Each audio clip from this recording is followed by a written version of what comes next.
Alexander the Great became the king of Macedonia at just 20 years old.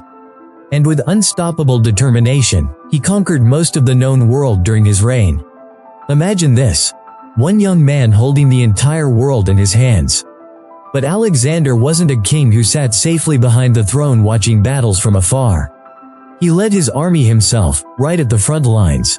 His ambition to conquer the world turned Macedonia into one of the greatest powers in history. His empire stretched across Greece, northern Macedonia, Thrace, Anatolia, Persia, Egypt, Central Asia, and beyond. Until his death, Alexander never lost a single battle. He crushed the mighty Persian Empire, once thought impossible to defeat, and went on to conquer Egypt and even reached India. People called him the King of Kings. And he truly earned that title, not by birthright, but through his own hands. His greatness was so legendary that rumors spread saying he was the son of Zeus himself, a demigod among men, born for greatness. Trained personally by the great philosopher Aristotle, Alexander grew up to be a wise yet calculating leader. Some saw him as a hero, strong, brilliant, and unmatched. Others saw him as a ruthless dictator who showed no mercy. Even Julius Caesar, one of Rome's most brilliant military minds, admired him. And Napoleon Bonaparte, the first emperor of France, was obsessed with his achievements. In this video, we'll dive deep into the life of Alexander the Great, his early years, his conquests, his legendary campaigns, and uncover the truth behind the man who became one of the most powerful figures to ever walk the earth. Alexander III, better known as Alexander the Great, was born in the year 356 before Christ in Pella, the capital of Macedonia, a region northwest of Thessaloniki, Greece. He was the son of Philip II, the king of Macedonia at that time, and Olympias, the daughter of King Neoptolemus of Epirus. His father, Philip II, was a brilliant military and political leader. Through his power and strategy, he transformed Macedonia, once a small inland region, into a strong military state with a thriving culture. But Philip had a dream, one day, to march east and conquer the mighty Persian Empire, the greatest superpower of that era. At that time, Persia dominated the world, excelling in science, philosophy, and art, supported by a powerful army that had repeatedly tried to crush the stubborn Greek city-states. Conquering them was a dream so ambitious, it bordered on impossible. From the age of 13 to 16, Alexander was personally tutored by Aristotle, one of the greatest philosophers in human history. Under Aristotle's guidance, he developed a deep curiosity for philosophy, medicine, politics, art, and science. But Alexander would later evolve beyond his teacher's beliefs, especially Aristotle's idea that non-Greeks were barbarians. This open-mindedness would help Alexander build his vast and diverse empire. Heroes like Achilles, Heracles, and Dionysus constantly filled his imagination. They became his role models, shaping his ambitions and fueling his desire for greatness. Though mythical, these figures deeply influenced Alexander's thinking and actions. When Philip led a campaign against Byzantium in 340 BC, he left young Alexander to rule Macedonia in his place. And this was Alexander's moment to prove himself. Though still a teenager, he gathered his forces and successfully crushed the rebellious Mede tribe in Thrace, showing the world that he was destined to lead. 2 years later, Philip returned, determined to unite Greece under one banner and face a coalition led by Thebes and Athens. This clash became known as the Battle of Chaeronea. There, Alexander commanded the Macedonian cavalry and brilliantly defeated the Sacred Band of Thebes, an elite corps of 150 pairs of warriors renowned for their strength and loyalty. This victory skyrocketed Alexander's popularity among the Macedonian army. But in 336 BC, tragedy struck. King Philip II was assassinated, and the throne was left without a clear heir. The soldiers, already loyal to Alexander, immediately proclaimed him as their new king without opposition. To secure his rule, Alexander swiftly executed the princes of Lynkestis, suspected of plotting his father's murder, along with any rivals who dared to challenge him.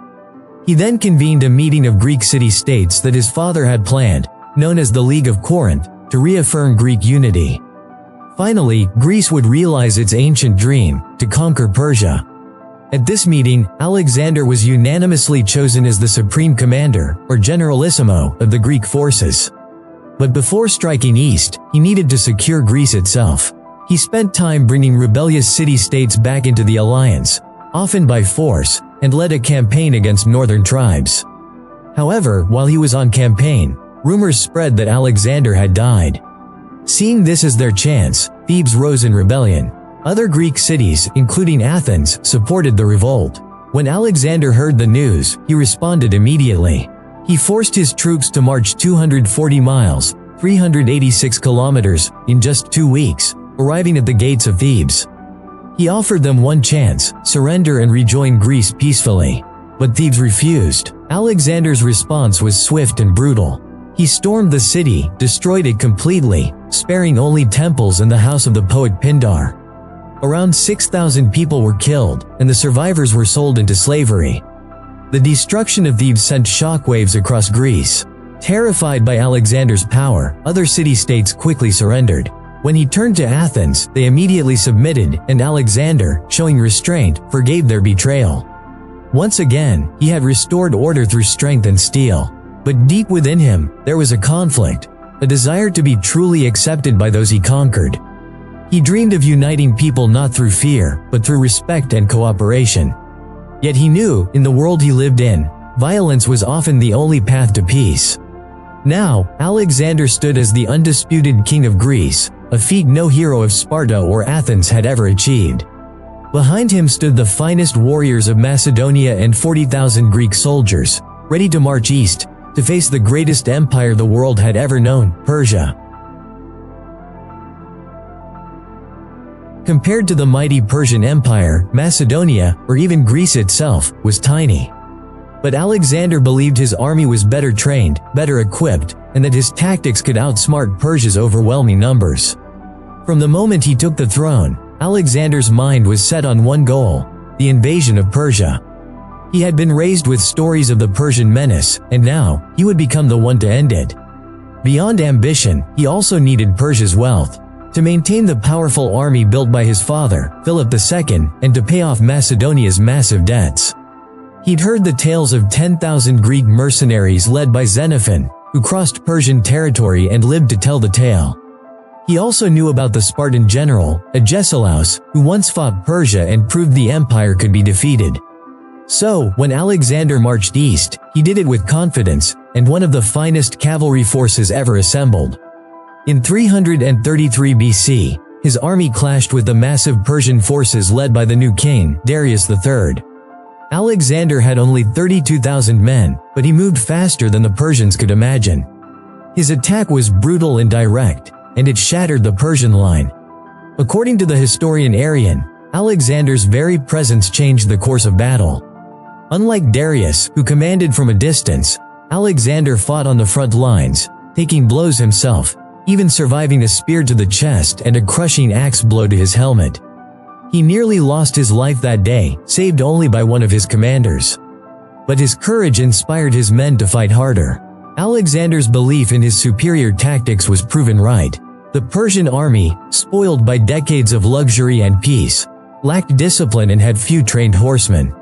In contrast, Alexander's army was a masterpiece of coordination: archers, javelin throwers, infantry, and heavy cavalry working as one deadly machine.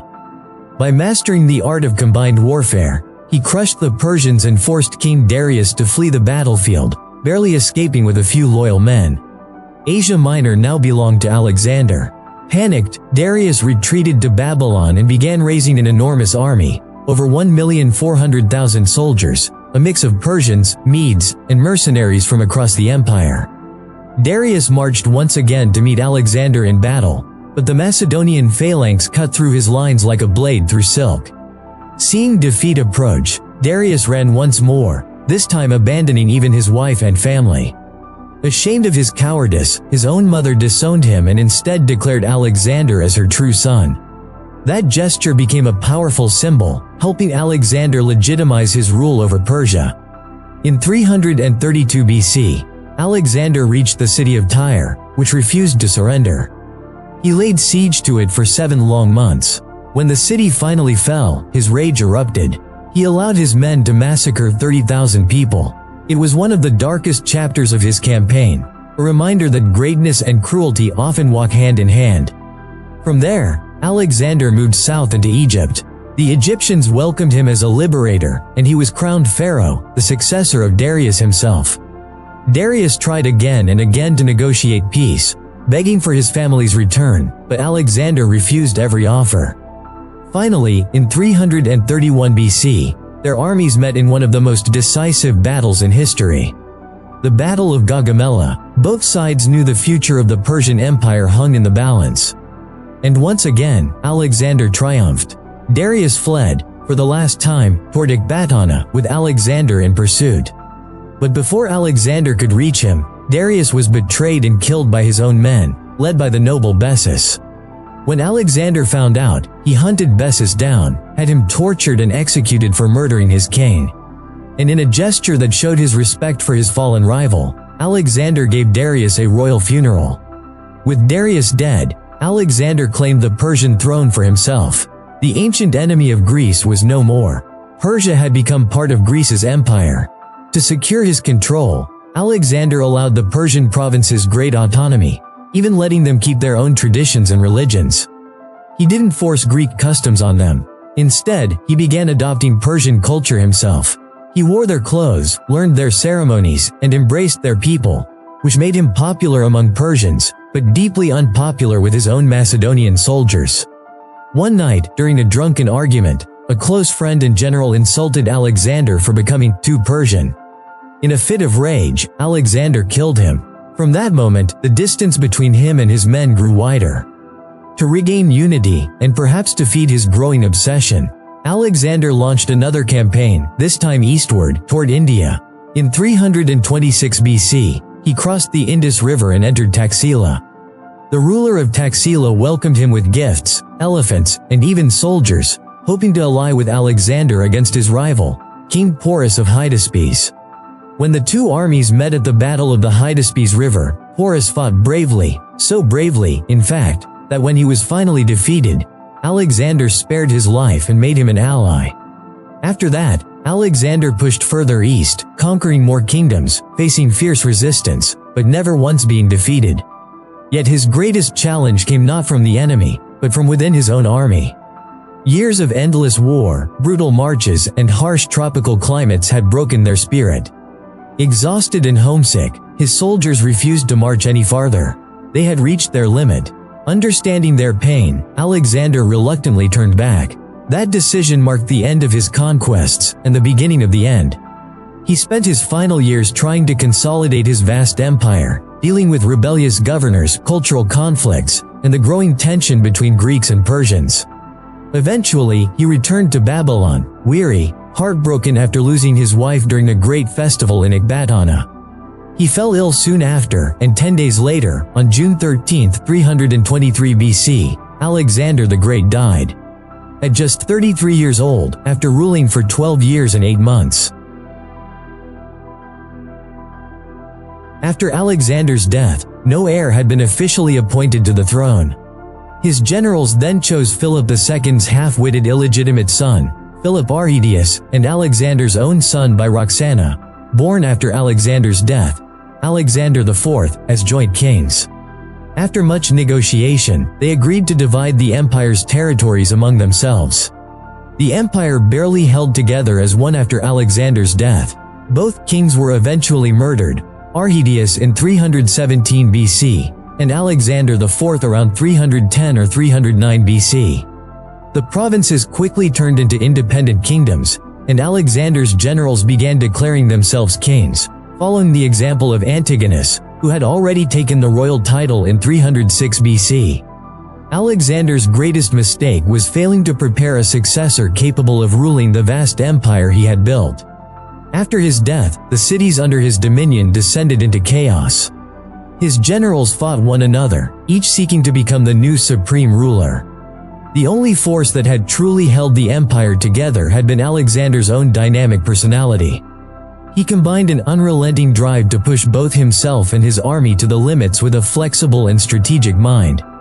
He knew when to retreat, when to change tactics, and when to adapt to new realities. How far Alexander might have succeeded in uniting and managing his vast empire if he had lived longer is impossible to say. We'll never know whether his empire would have continued expanding, or eventually crumbled, even under his rule. As a general, however, Alexander was one of the greatest military minds the world has ever known. He demonstrated unmatched brilliance in coordinating diverse forces and adapting his tactics to new forms of warfare, whether against nomadic horsemen or Indian war elephants. His strategies were both creative and precise, and he possessed a unique ability to seize the smallest opportunity that could determine victory or defeat. He was also relentless in pressing his advantage after every victory, often showing no mercy to his enemies. His use of cavalry was so effective that he rarely needed to rely on his infantry for the decisive blow. Centuries after his death, military leaders across history, from the Romans like Julius Caesar to Napoleon Bonaparte of France, studied Alexander as a model of strategy and leadership. But perhaps Alexander's most enduring legacy was the spread of the idea of absolute monarchy, borrowed from the Persian Empire, into the Western world. This concept would later inspire the Roman Empire's political system, and much later, even influence Napoleon's rise in revolutionary France. Alexander's brief but intense reign marked a turning point in the history of both Europe and Asia. His expeditions and his fascination with science led to major advancements in knowledge of geography and the natural world. His conquests shifted the centers of civilization eastward and ushered in a new era of Hellenistic kingdoms. Greek culture spread throughout the Middle East, creating a more connected world that stretched from Gibraltar to the Punjab. Trade flourished, societies mingled, and Greek became the universal language of communication. Alexander also founded many cities, often naming them after himself, and left an enormous cultural impact. He gave the conquered lands a shared language, Greek, which made trade and communication far easier. Though Alexander's motives were rooted in ambition, glory, and conquest, his actions inadvertently created a more connected and culturally unified world, one that could exchange ideas, goods, and knowledge more efficiently than ever before. Alexander the Great may not have intended it, but without him, that world might never have existed at all. Alexander the Great reshaped the world map through his conquests, inspiring generations to come with his boundless ambition and unshakable determination. He remains one of the most influential figures in all of history, and his legacy still echoes today in countless aspects of our lives. Alexander the Great stands as an enduring symbol of extraordinary leadership and limitless ambition in humanity's ongoing journey toward greatness. To some, he was a hero, a unifier of kingdoms. To others, he was a ruthless conqueror, a man whose victories were written in blood. But one thing can never be taken away from him: he was great. Alexander did not earn his title by chance. He carved it with his own hands, by never losing a single battle. Thank you for watching.